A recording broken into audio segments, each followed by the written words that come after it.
कार्तिक मासातली पौर्णिमा चंद्रबिंबाचं पूर्ण रूप घेऊन अवतरली. सिद्धेश्वराच्या दीपमाळेवर आळंदीकरांनी लक्ष दिव्यांची दीपावली साजरी केली. दिव्यांच्या प्रतिबिंबाची रांगोळी इंद्रायणीवर पडली. इंद्रायणीचं संथ पाणी त्यामुळे चमकायला लागलं. पूर्वेला उगवलेलं चंद्राचं पूर्ण बिंब आकाशात हळूहळू वर चढत होतं. सिद्धेश्वराच्या सभामंडपामध्ये आज विद्वत सभा भरणार होती. पैठणचे गणेश भट्ट पैठणकर या विद्वत सभेला उपस्थित राहणार होते. वेदशास्त्रावरचं त्यांचं व्युत्पन्नत्व सर्वश्रुत होतं. वेद प्रामाण्य देऊन प्रायश्चित्तादी गोष्टी सांगण्यातही ते अतिशय प्रसिद्ध होते. अशा व्युत्पन्न विद्वानाचे विचार ऐकायला सारी आळंदी सिद्धेश्वराच्या सभामंडपात मोठ्या दाटी वाटीनं एकत्रित झाली होती. मुदगल शास्त्र्यांच्या सूचनेनुसार विठ्ठलपंतही या धर्मसभेला उपस्थित होते. मात्र सभामंडपात प्रवेश न करता ते बाहेर एका शिलाखंडावर शांतपणे बसले होते. गावातले ब्रह्मवृंद काखेत पोथ्यांची बाळं घेऊन एका मागोमागे मंदिरात प्रवेश करत होता. साऱ्यांची उत्सुकता वाढत होती. गणेश भट्टांच्या दर्शनाला जो तो आतुरला होता. आले आले आले आले आले सभेत कुजबूज सुरू झाली. शुभ्र वस्त्र लालेले, मस्तकी शाल गुंडाळलेले, 2 भुवयांच्या मध्ये सिंदूर आणि कपाळावर भस्म रेखलेले गणेश भट्ट मंद मंद पावलं टाकीत सभामंडपात आले. त्यांच्या मागोमाग महादेव भट्ट आणि मुदगल शास्त्री आले. सभामंडपात शिरताना महादेव भट्टांनी बाहेर शिलाखंडावर बसलेल्या विठ्ठलपंतांच्याकडे एक तिरस्कारयुक्त कटाक्ष टाकला. मुदगल शास्त्री मात्र थबकले आणि विठ्ठलपंतांना म्हणाले, विठ्ठलपंत, आता काळजी परमेश्वराला. मी आपल्यासाठी प्रयत्नांची पराकाष्ठा करीन. धन्यवाद शास्त्री बुवा, धन्यवाद. आपण मनावर घ्या. माझ्या 2 ज्येष्ठ मुलांचं मौंजीबंधन करून त्यांना परत धर्मात घ्या. ही धर्मसभा जे सांगेल ते प्रायश्चित्त मी आनंदाने शिरसावंद्य मानेन. विठ्ठलपंतांची समजूत काढून मुदगल शास्त्री सभामंडपात येताच गाभाऱ्यातील शिवलिंगाचं दर्शन घेऊन गणेश भट्टही मागोमाग सभामंडपात आले. सर्वांनी उत्थापन देऊन आदरानं त्यांना एका उच्चासनावर बसवलं. मध्यभागी पूर्णचंद्र आणि भूताली चमचमत्या चांदण्यांचं मंडल असं हे चित्र इंद्रायणी शांतपणे पाहत होती. कारण अशाच एका मंगल चित्राचं प्रतिबिंब तिच्याही पात्रात चमकत होतं. इकडे इंद्रायणीच्या उत्तर तीरावर पूर्णचंद्र माथ्यावर आला होता. प्राजक्ताखाली निवृत्तीनाथ बसले होते. ज्ञानदेव समोरच्या धुनीत अग्नी चेतवत होता. मुक्ताबाई रुक्मिणीच्या मांडीवर बसून आकाशातल्या पूर्णचंद्राकडे एकटक पाहत होती. रुक्मिणी शेवरीच्या कापसाच्या वाती करत होती. सोपानाधुनी शेजारी बसून निवृत्तीनाथांची पुंगी वाजवत होता. पुंगीचा तो मंगलध्वनी वातावरण अधिकच प्रसन्न करत होता. वाहती इंद्रायणी त्या ध्वनीला लयबद्ध करत होती. सात्विकतेचा तो मनोज्ञ संगम पाहून निवृत्तीनाथांना आनंदाचं भरता आलं. या सात्विकतेचं गुणगान करण्यासाठी त्यांचे ओठ स्फुरण पावायला लागले. सोपानाच्या पुंगीचा स्वर अधिकच तीव्र झाला. निवृत्तीनाथांच्या कर्णरंध्रामधून तो स्वर हृदयस्थली साकारला आणि त्यांच्या अंतःकरणात शब्दकळा विकासू लागली. माथ्यावरच्या पूर्णचंद्राप्रमाणे विकसनशील अशा प्रतिभेनं त्या शब्दकळेला आपल्या मस्तकी घेतलं आणि निवृत्तीनाथांच्या साऱ्या चित्तवृत्तीने अभंगरूप धारण केलं. निवृत्तीनाथ आनंदानं गायला लागले, आम्ही चकोर हरिचंद्रमा, आम्ही चकोर हरिचंद्रमा, आम्ही चकोर हरिचंद्रमा, आम्ही कळा तो पौर्णिमा, आम्ही कळा तो पौर्णिमा, आम्ही चकोर हरिचंद्रमा, आम्ही चकोर हरिचंद्रमा, हरिचंद्रमा, हरिचंद्रमा. इकडं सिद्धेश्वराच्या सभामंडपातली धर्मसभा चित्रासारखी तटस्थ होती. जो तो कानात प्राण आणून गणेश भट्ट काय निर्णय देतात याची मोठ्या आतुरतेनं वाट पाहत होता. महादेव भट्ट, आळंदीकरांनी हा फार मोठा पेच माझ्यासमोर उभा केलाय. आजवरच्या कुठल्याही धर्मसभेमध्ये अशा तऱ्हेचा प्रश्न उपस्थित झालेला नव्हता. भगवान, एवढं पेच पडायचं कारणच काय? पाखंडी रामानंदाच्या या शिष्यानी धर्मकारणात तुडबुड केलेली कोणताही सनातनी वैदिक मान्य करणार नाही. आम्ही आळंदीकरांनी त्या विठ्ठलपंतावर ग्रामण्य केलेलंच आहे, तरी त्याची पोरं गावात फिरून आळंदीचं शुचित्व गढूळ करतायत. परवा याच देवळात जादूटोणा करून त्याच्या त्या पुत्रानं, त्या ज्ञानानं ही सनातन पिंडी विटाळली. तेव्हा आता आपण निर्णय द्या आणि या साऱ्या कुटुंबालाच कुठेतरी विजनमास भोगण्याची आज्ञा द्या. भगवान, विठ्ठलपंतानं संन्यासाश्रम सोडून पुन्हा गृहस्थाश्रमात पदार्पण केलंय. यामध्ये त्याच्या अश्राप मुलांचा काही दोष आहे का? ही मुलं निष्पाप आहेत, शिवाय व्युत्पन्न आहेत. ब्राह्मण्याला कमीपणा येईल असं कोणतंही वर्तन त्यांच्या हातून आजवर घडलेलं नाही. तेव्हा या मुलांचं मंजूबंधन करून त्यांना आपल्या वैदिक धर्मामध्ये सामावून घ्यायला धर्माची कुठलीच हरकत नसावी. शास्त्री बुवा, तुम्हाला या पोरांचा एवढा कैवार का? त्या दिवशी त्या पाखंडी ज्ञानानं हे शिवलिंग अदृश्य केलेलं साऱ्या ब्रह्मवृंदांनी पाहिलंय, आणि तरीही तुम्ही म्हणताय ही पोरं निष्पाप आहेत. ते काय नाही, या कुटुंबाला शिक्षाही व्हायलाच हवी. महादेव भट्ट, शिवलिंग अदृश्य झालं हा आपणा साऱ्यांचा संभ्रम आहे. मी माझ्या नेत्रांनी ते शिवलिंग पाहिलंय. अहो, पाषाणाचं शिवलिंग आपल्या जागेवरून हल्लं असतं तर प्रलय झाला असता. प्रलय. ही धर्मसभाच काय, साऱ्या अवनीचं अस्तित्वच परमेश्वराच्या क्रोधाच्या अंगारात जळून खाक झालं असतं. तेव्हा स्वतःच्या संभ्रमाचं प्रामाण्य देऊन या निष्पाप मुलानं नाहक हीन लेखू नये. महादेव भट्ट, शास्त्री बुवा, आपण दोघांनीही शांत व्हावं. दोन ब्रह्मवृंदामधला हा झगडा नाही, हा प्रश्न आहे धर्मशास्त्राचा. संन्याशाच्या संततीला वर्णाश्रमात सामावून घेता येईल का, एवढंच या प्रश्नाचं स्वरूप आहे. आपण निष्कारण वादंग माजवू नये. विठ्ठलपंतांनी संन्यासातून संसार ग्रहण करून धर्माला अनुचित असं निंद्य कृत्य केलंय. त्यासाठी प्रथम त्यांना प्रायश्चित्त द्यायला हवं. संन्याशानं संसाराच्या मोहात अडकून प्रजोत्पत्ती करणं आपल्या वैदिक धर्माला मान्य नाही. असं निंद्य कृत्य आजवर आमच्या कुठल्याही पूर्वसुरींनी केलेलं नाही. आजवरच्या कुठल्याही धर्मसभेत अशा तऱ्हेचा प्रश्न उपस्थित झालेला नसल्यामुळं विठ्ठलपंतांच्या अधर्माचरणाची गंभीरता अधिकच वाढली. आता त्याच्या संततीला धर्मात सामावून घेता येईल का, या प्रश्नाचं उत्तर मला काही इथं देता यायचं नाही. त्यासाठी पैठणच्या विद्वानांचा विचार घ्यावा लागेल. मात्र विठ्ठलपंतांनी अजून प्रायश्चित्त घेतलेलं नसल्यामुळं त्याचा निर्णय झाल्याखेरीज त्यांच्या संततीच्या भवितव्याचा निर्णय करणं समयोचित नाही. मग तो निर्णय तरी आजच्या धर्मसभेत घेऊन टाकावा. महादेव भट्टांनी विनंती केली. साऱ्या ब्रह्मवृंदांनी मान डोलावली. बाहेर शिलाखंडावर बसलेले विठ्ठलपंत जीवाचा कान करून धर्मसभेचा निर्णय ऐकायला उत्सुक झाले. वैदिक धर्माला अभिप्रेत नसलेल्या या अधर्माचरणाला देहांताशिवाय दुसरं प्रायश्चित्त मी देऊ शकत नाही. गंभीर स्वरात गणेश भट्ट म्हणाले. सारी सभा चित्रासारखी तटस्थ झाली. कोणीच कोणाशी बोले ना. जो तो परस्परांच्या मुखाकडे एकटक पाहायला लागला. गणेश भट्ट आसनावरून उठले. सिद्धेश्वराच्या दरवाजा बाहेरची घंटा त्यांनी वाजवली. घंटेचा तो ध्वनी साऱ्या गाभाऱ्यात घुमून विठ्ठलपंतांच्या अंतःकरणात प्रतिध्वनित झाला. देहांत प्रायश्चित्त. वाऱ्याची एक मंद झुळूक आली. सुवर्णाश्वत्थ सळसळला. म्हणाला, देहांत प्रायश्चित्त. इंद्रायणीत पडलेलं चंद्राचं प्रतिबिंब निस्तेज झालं. आपला किरण स्पर्श करीत इंद्रायणीला म्हणालं, देहांत प्रायश्चित्त. सिद्धेश्वराच्या देवळातील नंदादीप अचानकपणे विझला. मावळत्या प्रकाशानं अंधाराला सांगितलं, देहांत प्रायश्चित्त. घंटानाद शांत झाला.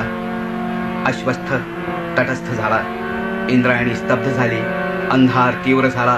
विठ्ठलपंतांच्या कानात एकच शब्द घुमला आणि अंतःकरणात स्थिर झाला, देहांत प्रायश्चित्त.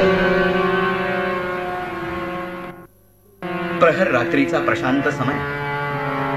चारी मुलं एकमेकाच्या कुशीत विसावली होती. एक घटका रात्री प्रयाग तीर्थी जाऊन देहार्पण करायचा आपला निर्णय विठ्ठलपंतांनी रुक्मिणीला सांगितला. नाथ, परमेश्वराचा अंश असलेली ही चार मुलं जन्माला घालणं एवढंच आपलं कर्तव्य होतं. आज सर्वजण समर्थ झाले. धाकटी मुक्ताई गाडग्या मडक्यांचा हा संसार आनंदाने सांभाळेल. तेव्हा आपल्याला प्रयागतीर्थी निघायला कोणताच प्रत्यवाय नसावा. फक्त एकच विनंती आहे. कसली विनंती? पूर्वी काशीहून परत आल्यावर आपण मला एक वचन दिलं होतं, त्या वचनाचं स्मरण करावं. आठवतंय आपल्याला? अशीच पौर्णिमा होती. याच प्राजक्ताखाली आपण बसलो होतो. इंद्राणीत पडलेल्या चंद्राच्या पूर्ण बिंबाच्या प्रतिबिंबाकडे पाहत मला अगदी घट्ट जवळ घेऊन तुम्ही म्हणालात त्यावेळेस की रुक्मिणी, आता यापुढे मी एकटा कुठेही जाणार नाही, जिथं जाईन तिथं तुलाही घेऊन जाईन. कृपा करून त्या वचनाचं स्मरण करावं. अगं रुक्मिणी, त्यावेळी संसाराचा कसलाच पाश नव्हता आपल्यावर. आज पदरात ही 4 गोजीरवाणी मुलं आहेत. माझ्या माघारी पित्याचं आणि मातेचं असं एकच छत्र होऊन तुलाच राहायला हवं. नाथ, पतीशिवाय पत्नीचं अस्तित्व म्हणजे ज्योतीशिवाय नंदादीप असल्यासारखं आहे. तुमच्या विना माझा नंदादीप या मुलांना प्रकाश दाखवायला असमर्थ ठरेल. कृपा करून आपल्याबरोबर मलाही येण्याची अनुज्ञा द्यावी. आजवर मी आपल्याकडे कुठलाही हट्ट केला नाही. हा एवढा हट्ट पुरवावाच. पहाट झाली. नेहमीप्रमाणे वडिलांचं स्तोत्रपठण कुठं ऐकूही ना. निवृत्तीनाथाला काहीतरी अशुभाची शंका आली. ज्ञानदेव जागा झाला. नेहमीप्रमाणे पहाटेचं प्रशांत वातावरण अधिकच प्रसन्न करणाऱ्या आईच्या ओव्या ऐकूनात. सोपाना जागा झाला. कपाळावर भुरभुरणारे आपले कुरळे केस सारखे करणारा प्रेमळ पित्याचा हस्तस्पर्श त्याला जाणवला नाही. मुक्ताई उठली, अंगणात धावली. कवाडासमोर सडा संमार्जन आणि रांगोळीची गोपद्म कुठेही दिसेनात. सारेजण कावरेबावरे झाले. निवृत्तीनाथ बाहेर आले. सर्वत्र एक नीरव शांतता होती. वृक्षवेली स्तब्ध होते. मंद वारा पडला होता. पक्षीगणांचं कुजीत थांबलं होतं. आकाशात अभ्र जमल्यामुळं सकाळच्या वेळी चेतना देणारी सूर्यकिरणही त्या अभ्रानी ग्रासली होती. सारी शब्दसृष्टी स्तब्ध झाली होती. निवृत्तीनाथ प्राजक्ताजवळ आले. तिथंच थबकले. शिवलिंगासमोर विठ्ठलपंतांनी रांगोळीनी सुवाच्य रेखलेली अक्षरं दिसली त्यांना. चिरंजीव भव. मायेतातांच्या या अंतिम आशीर्वादावर प्राजक्ताची काही फुलं इतस्तता विखुरली होती. आत्मस्वरूपाची जाणीव झालेली असूनही निवृत्तीनाथांचं हृदय मायापित्यांच्या अपरंपार स्नेहानं व्याकुळलं. ही व्याकुळता अश्रुरूप घेऊन रांगोळीवरच्या प्राजक्त पुष्पावर पडू लागली. ज्ञानदेव उठून अंगणात आला. पाठोपाठ सोपान आणि मुक्ताई होतेच. ज्ञानदेवानं अपरंपार भ्रातृभावानं निवृत्तीनाथांच्या स्कंधाला धरलं. आपल्या स्कंधावरच्या उपवस्त्रानं त्यांचे नेत्र पुसले. छोट्या मुक्ताईला पोटाशी धरून सद्गत स्वरात ज्ञानदेव म्हणाला, निवृत्ती दादा, मायतात सोडून गेले. आता आपण तरी आम्हाला सोडून जाऊ नये. आम्हा बालकांना आपल्या आधाराची गरज आहे. ज्ञान्या, वेड्या, मी कसा जाईन तुम्हाला सोडून? मायतातांचं या नरदेहातलं विहित कर्तव्य सरलं. ते दयाघन परमेश्वराकडे गेले. आपलं विहित कर्तव्य आत्ता कुठं सुरू होत आहे मला ठाऊक आहे. तुझं काम झालं ना की आम्हा साऱ्यांना सोडून प्रथम तू जाणार आहेस. परमेश्वराच्या पायाशी एकरूप होणार आहेस. तुझ्या पाठोपाठ सोपाना येणार आहे. सोपानाच्या पाठोपाठ मुक्ताई धावणार आहे. तुम्हा तिन्ही भावंडांना परमेश्वराच्या पायाशी चिरंतन स्थान मिळाल्याखेरीज माझं या नरदेहातलं विहित कर्तव्य सरणार नाही. तोपर्यंत मला जगलं पाहिजे. तुम्हा सर्वांची छायाहून वावरलं पाहिजे. त्या नीरव पहाटवेळी या 4ही भावंडांनी आपल्या मायपित्यांची अंतिम स्मृती म्हणून त्या शिवलिंगासमोरील रेखांकित आशीर्वादालाच साष्टांग प्रणिपात घातला. मायपित्यांविषयींची ती अपार श्रद्धा पाहत परमेश्वराच्या वेदनेमधून निर्माण झालेली प्राचीन इंद्रायणी भीमेशी एकरूप होण्यासाठी संथपणे वाहत होती. वाहता वाहता आपल्या मंद तरंगातून काठावरच्या प्राणीमात्रांना सांगत होती. निवृत्तीनाथांच्यावर आणि त्यांच्या भावंडांच्यावर कोसळलेलं हे प्रारब्ध वाहता वाहता गात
माध्यान्नीचा पहिला प्रहर. माथ्यावर सूर्यनारायण तळपत होता. सारी आळंदी वैशाखातल्या उन्हात भाजून निघत होती. कामाशिवाय फारसं कोणी घराबाहेर पडतच नव्हतं. जो तो आपापल्या घराच्या थंडगार सावलीत विसावला होता. घरोघरी वैश्वदेवाची यज्ञकुंड चेतली होती आणि त्यामध्ये आहुती घालून आता प्रत्येकजण माध्यान्नीच्या भोजन यज्ञाला सिद्ध झाला होता. अनवाणी पायानी तापलेल्या भूमीवरून ज्ञानदेव हाती चोपदरी घेऊन मधुकरीच्या फेरीसाठी बाहेर पडला होता. घरातल्या सुवासिनी त्याच्या झोळीत अन्नदान घालून अन्नदानाचं पुण्य आपल्या पदरात साठवत होत्या. महादेव भट्टांच्या अंगणात येऊन ज्ञानदेवानं साथ घातली. ओम भवती भिक्षां देहि. महादेव भट्ट काही अजून सिद्धेश्वराच्या मंदिरातून आले नव्हते. त्यांची पत्नी यमुना ओसरीवर उभं राहून त्यांचीच वाट पाहत होती. उन्हानं कोमेजलेल्या ज्ञानदेवाला पाहून तिला त्याची करुणा आली. आले ह बाळ, टेक जरासा. मातोश्री पाणी मिळेल का थोडं? अरे वेड्या, पाण्याला कोणी नाही म्हणेल का? उन्हात अनात मधुकरीसाठी अनवाणी पायानं भटकतोस. तहानेनं घशाला कोरड पडली असेल ना तुझ्या? थांब, आलेच मी. यमुना आत गेली आणि पाण्याने भरलेला तांब्या आणि गुळाचा खडा घेऊन आली आणि म्हणाली, घे. नुसतं पाणी प्यायलास तर तडस लागेल पोटाला. त्याआधी हा गुळाचा खडा टाक तोंडात. नको मातोश्री, खरंच नको. मला फक्त पाणीच द्या. गोडाधोडाची सवय नाही या जिभेला. एकदा चटक लागली तर मग आवर नाही घालता यायचं तिच्यावर. गुणी आहेस बाळा. अरे गोडाधोडाचा मोह आम्हा मोठ्या माणसानं सुद्धा आवरत नाही. कसं तुला जमत असेल कोणास ठाऊक. हे बघ, असं कराच, इथंच थांब. पोटभर जेव. उन्ह उतरली ना की सावकाश घरी जा. नको, मला नाही जमायचं ते. घरी सोपाना आणि मुक्ताई माझी वाट पाहत असतील. निवृत्तीदादाही वरच्या आळीची फेरी संपून आला असेल. अरे मग त्यानंही देते वाढून. आहे काय, भात टाकते वायलावर, आत्ता होईल. नको मातोश्री, खरंच नको. आपल्या मायेच्या या 4 शब्दांनी सारं काही मिळालंय मला. मला फक्त कोरान्न मधुकरी घाला, बाकी काही नको. एवढ्यात ओला पंचा मस्तकावर ठेवलेले महादेव भट्ट सिद्धेश्वराच्या मंदिरातून आले. यमुना पटकन उठली आणि म्हणाली, अगं बाई, येणं झालं वाटतं. ओम नमस्ते रुद्रमन्य होतो ते शिवे नमः. नमस्ते असुधन्वने बाहुभ्यामुतते नमः. या तैषु शिवतमां शुभं भवते धनु शिवाशरव्यातपदयानो रुद्रमृया. ओरडले, काय रे संन्यायाच्या पोरा, किती वेळा बजावलं तुला? असा आत ओसरी पण येत जाऊ नकोस म्हणून. चल दूर, वाट सोड माझी. पण तुम्ही एक अवाक्षर काढू नका मुखातून. कोण कुठला रस्त्यावरचा पोर, त्याला चक्क घरात घेतलात.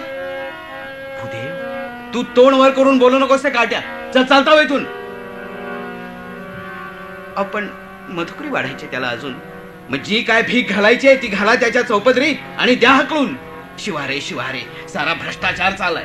आत्ता इंद्राणीवर उत्तर स्नान करून आलो आणि घरी येतो ते उंबरठ्यावर संन्याशाच्या पोराची अभद्र सावली. सारा विटाळ कालवलाच भिकारड्या. देव, मी भिकारी नाही. आपल्या दारी मधुकरीसाठी आलोय मी.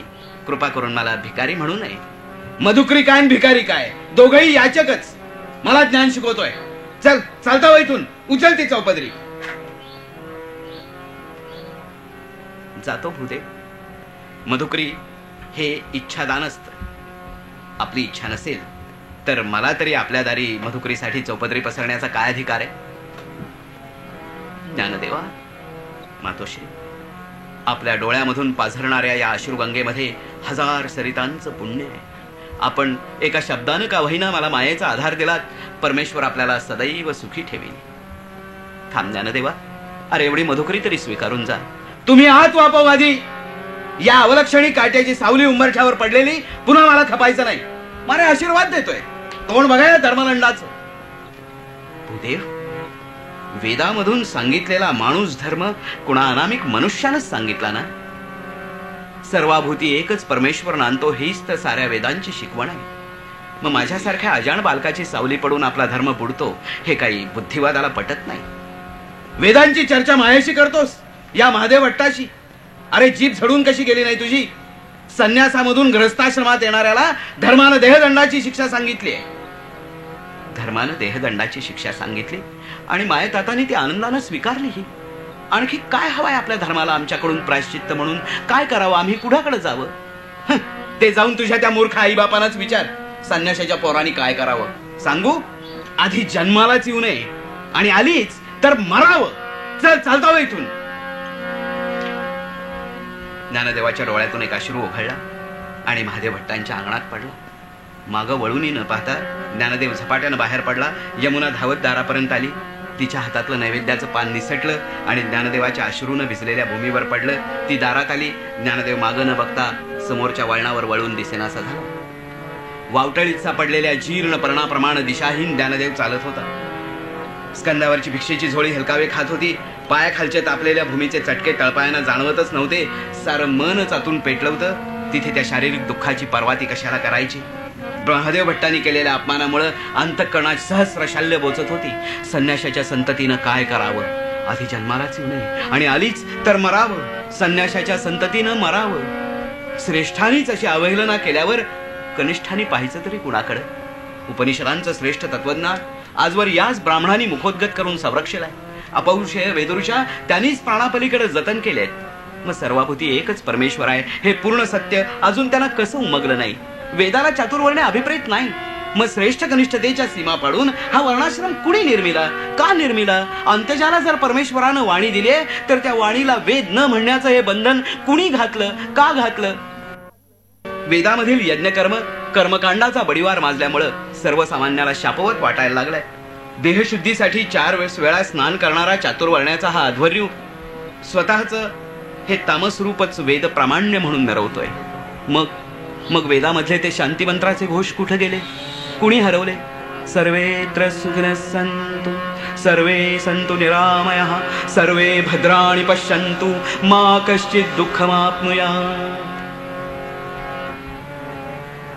समाजाचा अध्वर्यू जर तामसरूपी झाला तर सारा समाजच अविवेकाच्या पंखामध्ये अडकून पडेल. समाज पुरुषाचा हा प्राचीन रथ या पंखामधून कोण वर काढणार? केव्हा काढणार? वडिलांनी संन्यासामधून गृहस्थाश्रम स्वीकारला तशी त्यांना त्यांच्या गुरुची आज्ञा होती. गुरु आज्ञेचं पालन करून वर्णाश्रमानं दिलेलं देहदंडाचं प्रायश्चित्तही त्यांनी मोठ्या आनंदानं स्वीकारलं. तरीही समाजाच्या अधिकाऱ्यांच्या अहंभावाची क्षुधा का शांत होऊ नये? आम्हा अश्राप बालकांना आधाराऐवजी असे शाप का मिळावेत? संन्याशाच्या संततीनं आधी जन्मालाच येऊ नये आणि आलीच तर मरावं. ज्ञानदेवाचं विचारचक्र वेगानं फिरत होतं आणि एका विशिष्ट बिंदूवर येऊन हे विचारचक्र स्थिर झालं आणि एक नवा विचार ज्ञानदेवाच्या अंतःकरणात प्रकट झाला. ज्ञानदेव स्वतःशीच म्हणाला, नाही, मी मरणार नाही.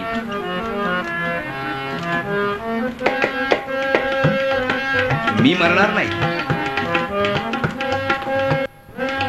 निवृत्तीनाथांच्या आशीर्वादानं मला आत्मरूपाची जाणीव झाली. मायेतातांच्या पुण्याईनं मला प्रतिभा लाभली. या प्रतिभेनं मी आत्मरूपाची जाणीव साऱ्या समाजाला करून देईन. सर्वाभूतीनं आणणाऱ्या श्रेष्ठ शक्तीची कर्मकांडाचा बडीवार न वाजवता भक्ती कशी करावी याचा मार्ग सांगेन. सगुण भक्तीचा महिमा वर्तमान काळाला उमजला की मग भविष्यकालाच्या शांतीसाठी, तुष्टीसाठी, सौख्यासाठी, परमेश्वराचं अनन्य भावे स्मरण करण्यासाठी मी संजीवन समाधी घेईन.